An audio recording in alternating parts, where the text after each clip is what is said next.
Bonjour amis, je veux vous parler de la voiture Mazda MX-3. Depuis des décennies, Mazda est réputée pour ses motorisations atypiques. La série RX utilisait avec succès un moteur rotatif dès les années 1970, et dans les années 1990, le constructeur japonais a décidé de franchir une nouvelle étape. Cette fois, un moteur V6 de seulement 1,8 litres de cylindrée a été installé sur le modèle sportif MX-3 à un prix raisonnable. Comment cette solution a-t-elle fonctionné en pratique ? L'achat d'une voiture de sport comporte toujours un risque important. Quel moteur choisir pour minimiser ce risque ? Les moteurs 1,6 litres sont les moins problématiques, mais leur performance laisse malheureusement à désirer.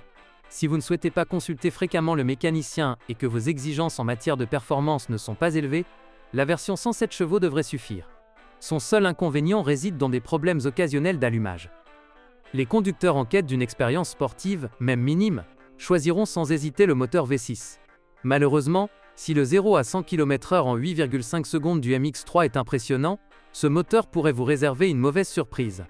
Après tout, la Mazda MX-3 est relativement ancienne, et son utilisation intensive par ses précédents propriétaires a entraîné une consommation d'huile moteur importante sur de nombreux exemplaires. Le coût de la rénovation dépasse souvent le prix de la voiture, donc acheter un moteur 1.8 DOHC est assez risqué. Les biellettes stabilisatrices, les pivots de bras de suspension, les amortisseurs et les ressorts subissent tous une usure importante après de nombreuses années d'utilisation. Les Mazda MX-3 disponibles sur les sites d'enchères ont été victimes d'accidents, mineurs ou majeurs. Les réparations de carrosserie sont souvent mal effectuées, ce qui entraîne de la rouille. Bien sûr, la rouille peut également apparaître sur des modèles en bon état, mais elle est moins intense que sur les voitures accidentées. Lors de l'inspection d'une voiture, recherchez des traces de rouille autour des joints de vitre, du toit, des passages de roues, des bas de caisse et des composants du soubassement. Je déconseille l'achat d'une Mazda MX-3, fortement corrodée, car sa remise en état coûtera sans aucun doute très cher.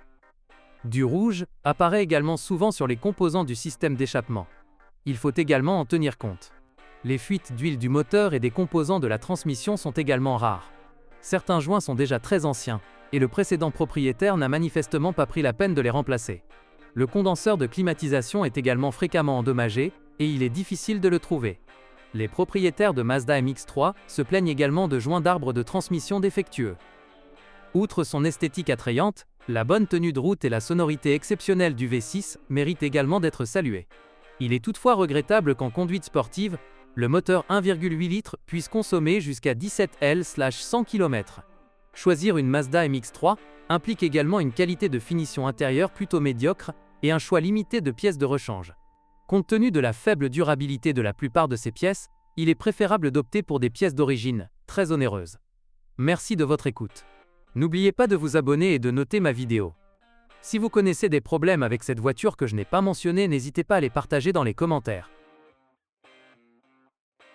Bonjour les amis. Vous cherchez une voiture d'occasion, vous devez prêter attention au site web carm.pro. Carm.pro est grand catalogue de voitures, moteurs, boîtes de vitesse. Et le meilleur, c'est que vous pouvez trouver des informations sur les pannes de n'importe quelle pièce. Complètement gratuit. Allez sur le site web carm.pro et découvrez tous les éventuels points faibles des voitures d'occasion.